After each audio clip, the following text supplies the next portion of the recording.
हमारा प्यारा नीला ग्रह पृथ्वी जीवन और अजूबों से भरा हुआ, इसकी भी एक शुरुआत थी ब्रह्मांड में हर चीज की तरह। एक ऐसे समय की कल्पना करो जब ना सूरज था, ना हमारा ग्रह, ना ही जीवन।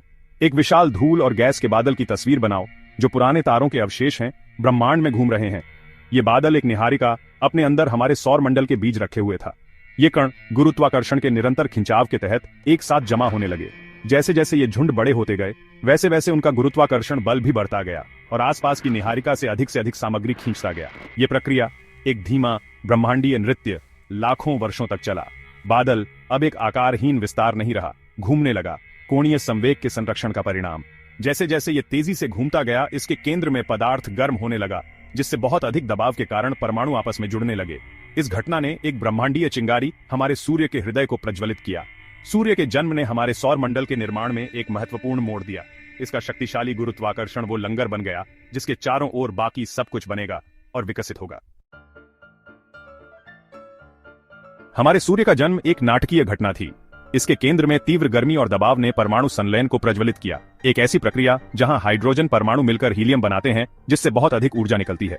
प्रकाश और ऊष्मा के रूप में बाहर की ओर निकलने वाली ये ऊर्जा गुरुत्वाकर्षण के अंदर की ओर खिंचाव के विरुद्ध धकेलती है, जिससे एक नाजुक संतुलन बनता है जो सूर्य के आकार और रूप को परिभाषित करता है। लेकिन सूर्य का प्रभाव इसकी ज्वलंत सतह से बहुत आगे तक फैला हुआ था। सूर्य के निर्माण से बचा हुआ धूल और गैस का आसपास का चक्र अब सूर्य के प्रकाश और गर्मी से नहाया हुआ था। अब समान रूप से वितरित नहीं होने वाली ये सामग्री अपने गुरुत्वाकर्षण के तहत एक साथ जमा होने लगी। सूर्य के करीब, जहां तापमान बहुत अधिक था, केवल लोहा और निकल जैसे भारी तत्व ही संघनित हो सकते थे। आगे फ्रॉस्ट लाइन के बाहर बर्फ और हल्के तत्व भी जम सकते थे, जिससे गैस के विशालकाय ग्रहों के बीज बनते थे। लाखों वर्षों में ये झुंड आपस में टकरा गए और जुड़ गए, बड़े और बड़े होते गए और अंततः ग्रह बन गए। शुरुआती सौर मंडल में पृथ्वी उस जीवन रक्षक दुनिया से बहुत अलग जगह थी जिसे हम आज जानते हैं। क्षुद्र ग्रहों और धूमकेतुओं द्वारा बमबारी की गई इसकी सतह पिघला हुआ नरक थी। ज्वालामुखी अकल्पनीय रोष के साथ फूटे, जिससे लावा, राख और गैसें वायुमंडल में फैल गईं। हवा आज हम जिस ऑक्सीजन में सांस लेते हैं, उससे रहित हानिकारक धुएं से भरी हुई थी। ये तीव्र गर्मी और अराजकता का दौर था, एक ऐसा प्रतिकूल वातावरण जहां जीवन, जैसा कि हम जानते हैं, जीवित नहीं रह सकता था। फिर भी इस प्रलय के भीतर हमारे ग्रह के बीज बोए जा रहे थे। लगातार बमबारी, जबकि विनाशकारी थी, युवा पृथ्वी पर पानी और अन्य वाष्पशील यौगिकों को भी पहुंचाया। ग्रह के आंतरिक भाग में फंसे ये यौगिक बाद में पृथ्वी के भविष्य को आकार देने में महत्वपूर्ण भूमिका निभाएंगे। जैसे जैसे बमबारी कम हुई और पृथ्वी ठंडी होने लगी, एक ठोस परत बन गई। लेकिन ग्रह का विकास अभी खत्म नहीं हुआ था। एक और नाटकीय घटना का इंतजार था जो हमेशा के लिए पृथ्वी की नियति को बदल देगी। अरबों साल पहले थिया नामक एक मंगल के आकार की वस्तु प्रारंभिक पृथ्वी से टकरा गई। इस विनाशकारी घटना, जिसे विशाल प्रभाव परिकल्पना के रूप में जाना जाता है, का हमारे ग्रह पर गहरा प्रभाव पड़ा। प्रभाव इतना शक्तिशाली था कि इसने पृथ्वी और थिया दोनों के एक महत्वपूर्ण हिस्से को पिघला दिया, जिससे अंतरिक्ष में मलबे की भारी मात्रा निकल गई। पृथ्वी के गुरुत्वाकर्षण खिंचाव में फंसा ये मलबा अंततः हमारे चंद्रमा का निर्माण करने के लिए एक साथ आ गया। लेकिन इस टक्कर ने पृथ्वी को उसका खगोलीय साथी देने के अलावा और भी बहुत कुछ किया। इसने पृथ्वी की धुरी को भी झुका दिया, जिससे आज हम जिन ऋतुओं का अनुभव करते हैं वे पैदा हुई। इस टक्कर ने पृथ्वी के घूमने की गति को भी तेज कर दिया, जिससे हमारे दिन लगभग 6 घंटे से घटकर सामान्य 24 घंटे हो गए। ये प्रलयकारी घटना हालांकि विनाशकारी थी, पृथ्वी को रहने योग्य ग्रह बनाने में महत्वपूर्ण भूमिका निभाई, जिसे हम जानते हैं और प्यार करते हैं। भाग 5, पृथ्वी की ढाल, चुंबकीय क्षेत्र। जैसे ही पृथ्वी ठंडी हुई और जम गई, एक नई सुरक्षात्मक परत उभरी, चुंबकीय क्षेत्र। पृथ्वी के कोर में पिघले हुए लोहे की गति से उत्पन्न यह क्षेत्र सूर्य से आवेशित कणों की निरंतर बमबारी के खिलाफ एक ढाल के रूप में कार्य करता है, जिसे सौर पवन के रूप में जाना जाता है। यह अदृश्य बल क्षेत्र अंतरिक्ष में बहुत दूर तक फैला हुआ है, हमारे ग्रह के चारों ओर अधिकांश सौर पवन को विक्षेपित करता है।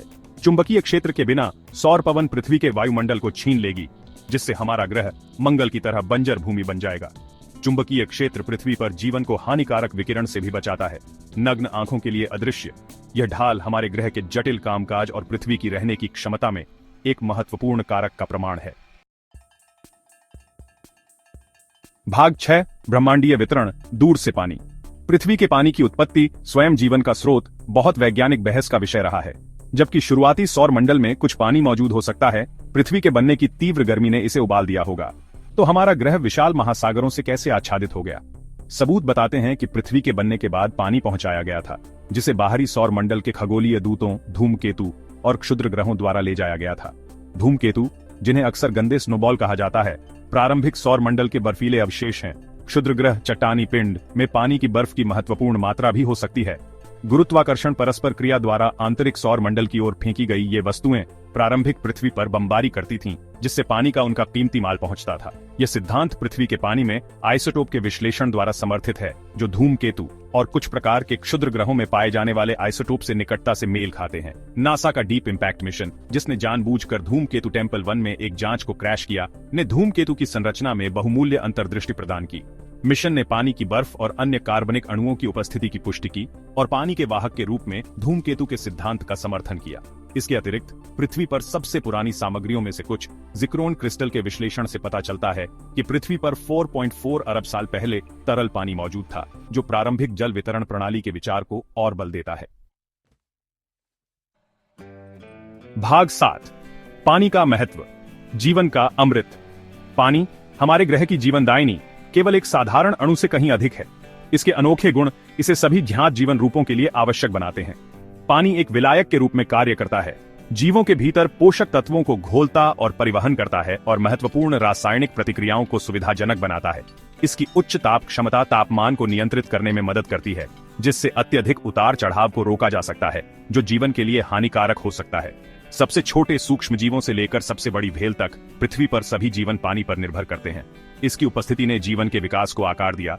प्राचीन महासागरों में पहले एकल कोशिका वाले जीवों से लेकर आज हम जो जटिल पारिस्थितिक तंत्र देखते हैं, पानी केवल एक संसाधन नहीं है, ये पृथ्वी पर जीवन का सार है। लेकिन सिर्फ पानी ही काफी नहीं है। जैसा कि हम जानते हैं कि जीवन के लिए ऑक्सीजन की भी आवश्यकता होती है, एक ऐसी गैस जो पृथ्वी के शुरुआती वातावरण से काफी हद तक अनुपस्थित थी। साइनोबैक्टीरिया जैसे प्रकाश संश्लेषक जीवों के उद्भव ने पृथ्वी के इतिहास में एक महत्वपूर्ण मोड़ दिया। इन जीवों ने ऊर्जा के रूप में सूर्य के प्रकाश का उपयोग करते हुए कार्बन डाइऑक्साइड और पानी को शर्करा में परिवर्तित कर दिया, जिससे ऑक्सीजन एक उपोत्पाद के रूप में निकलती है।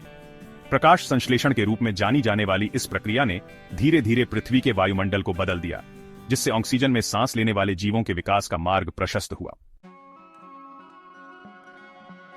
भाग 8, क्या हम अकेले हैं? खोज जारी है।